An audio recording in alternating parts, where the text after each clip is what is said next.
Because since we are multifaceted, multidimensional beings, we can do everything. Basically, we do have the skill and ability to do anything we choose to do. Yeah. And do it well. Like that's a talent, you know? It is. But it's also like there's a shadow to every light, you know? And the shadow to being able to do and resonate with so many things it gets overwhelming. Yeah, you can do circles. Yeah, for a long time. I felt like we were just frolicking and frolicking and frolicking Looping. and frolicking and looping and looping and looping. And now it's like frolicking with direction. And I'm so pumped and I'm so hyped to like go back to the States and like freaking charge this path that I've decided on and I've chosen on, because like the intention that I charge into it will charge back in me. And my intention isn't spread between 7 different cups. Yeah. It's spread into these 1 or 2 cups, you know, and that feels so good, because if I'm trying to fill 7 cups at the same time, no 1 cup is ever going to be filled. But if I like channel my intention and my energy and my focus into 1 or 2 cups, those cups are going to overflow. And so that's been really enlightening for me, of like clarity on the path and like reigniting this like artist inside of me that I knew like when I was a kid. I was like, I'm going to be a singer. I'm going to be this. I'm going to be this. And then you get into like middle school, high school, and you're like, oh no, that's too far out of reach. That's an illusion. It's just a daydream. Yeah. You know? But we're doing it. We're doing it. We're doing it. And Yeah, you guys literally the daydreaming have... has become the day. Yeah. Wow. I loved the prayers that you've been holding in terms of just being an instrument of God, basically. That's super beautiful. And this sense of finding a direction, I think it's a theme Claudia can speak to a lot, and that I can speak to a tremendous amount. Maybe I want to touch on, like, how does one find this 1 cup?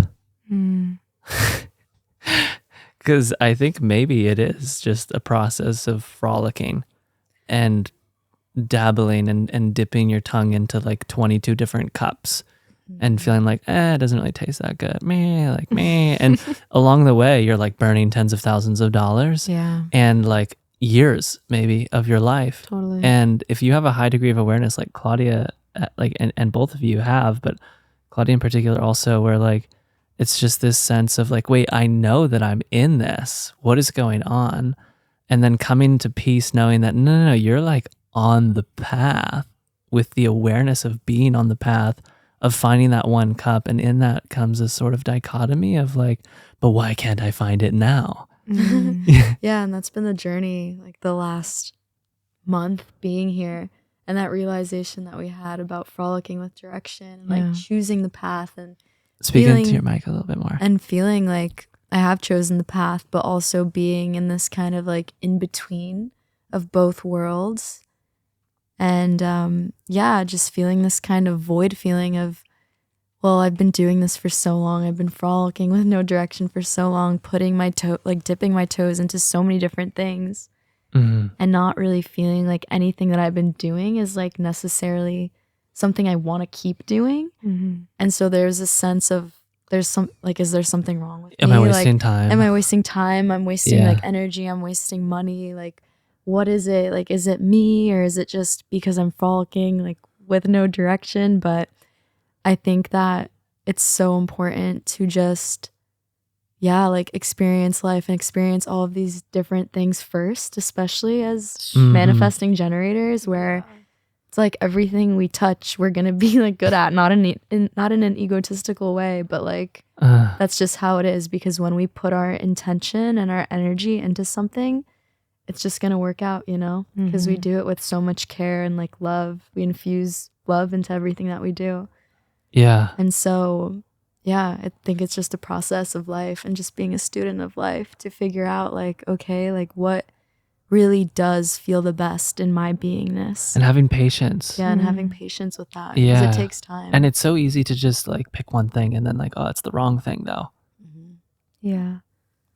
Yeah. So what comes up for me in that situation, I feel like I do want to like disclaim that, of course, like this is subjective, because for us, like we come into this reality, and Taylor and I were kind of having a conversation about this the other day of like some souls incarnate here with multidimensional aspects and like they can do a million things, and then there's some that incarnate here and they're like more I don't want to say simple souls, yeah, but no, just, this like, is a perfect articulation. Simple, very like straightforward. that's it. You know, and they don't have a million. They don't paths. need to be like so like quantum in Quantum. a sense.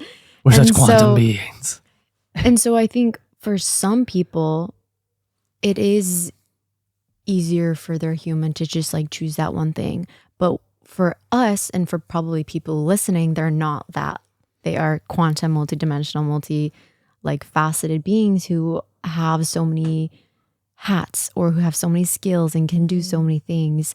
And I think the biggest indication is whenever you start something, yes, like the passion, and you get hyped and you get amped up. But then if over time, like it is hard for you to do it. Yeah. Because for me, I would start these things and I was so passionate and blah, blah, blah. And like, because we live in a quantum reality, timelines shift like Yeah. that. So something can happen and you are no longer in resonant with what you chose. And you have to tune into your own body of water and be like, wow, why am I feeling so much resistance to do this thing? And if it's like literally pulling teeth to do it, Right. you have to reflect and be like, what has changed in my reality? And what timeline am I now on that is no longer in alignment with this? Wow. And for me, I invested in all these things, and then I jumped timelines into a higher state of being that I was no longer resonant with what I was doing. So it was like literally like going through mud trying to get myself to finish these projects or work on these things because they were no longer in alignment. And so I think that's a really good indication. And then also, like you said, patience, because as I've gotten older, I say like, I just turned 25. as I've gotten older. Wow. But no, it's true. Ancient. Like within the last 4 years, I would say, I remember when I was like 21, first like starting like a business, like my tarot business.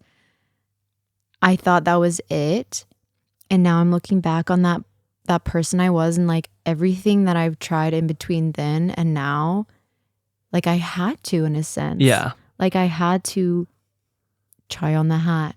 I had to try on that hat and then burn that hat and throw that hat in the garbage, try on a new hat and be like, you know what? This hat does not fit my head. Yeah. And throw that hat out. Your head's just morphing. It's like. And exactly. Your essence, your being is morphing, and so will your hat. And so I think there's like this phase between whenever maybe we become aware of our divinity, we can call that awakening or Satori, or like whenever you start your consciousness journey, your spiritual journey, whatever people call it. Yeah. I think there's like a preliminary phase between that onset and whenever we're like a blossomed, grounded, rooted being. Yeah. And in that phase, it's probably going to be a few years, and it can take messy inspired action, but don't, maybe in my opinion, speaking to like my old self, don't like clinch on to anything because like we are at school and there's going to be a few years where you're shifting and you're changing so freaking much. Yeah. And you are, one day you're this, the next day you're this, 1 month you're this, the next month you're this, 1 year you're this, and the next year you're And if you're something this. for a decade, it's hell to let go of it. And I went through that. Exactly. And it was just like, oh. But could you have been able to do it today? Like, could you have been able to stay in your job today? No, impossible. Exactly, because you shifted. It was this sense of like, I feel like I'm pulling teeth. It's no longer resonant. But what's going on? Because I've been this for nearly 10 years. Why do I no longer love it? And then there's not a single reason in the world, because it's not an objective thing. It's a subjective thing, and you feel it internally. And sometimes that feeling internally is activated through what some people call medicine and what other people call drugs. And that's what Claudia brought forth to me. Hey. Not that she was the one who brought it, because I'd already done some things prior, but it was like in a ceremonial, sacred way. She kind of brought it forth more or less, and like it's okay, love, like love, love. And it was just never the same after that. I was like, I like literally can't. And then my life's improved so much, drastically. It's incredible. And once we have that initial like, oh, whoa, this is actually life. And like on the spiritual journey, you're going to have like multiple reawakenings and reawakenings and reinitiations. But it's this idea of like, yeah, it's a resonant thing. And you have to give yourself patience, because one year you may be this and the next year you will not be that anymore. Because the second that you have this Satori moment or this spiritual awakening, you are, unless you decide to like reject it all and go back into like, I'm not saying anything. Yeah. You're going to change. It's inevitable. Like the one constant on this like path is extreme change, and you will be challenged, and you will have so many deaths and rebirths. Yeah. So like be gentle to yourself.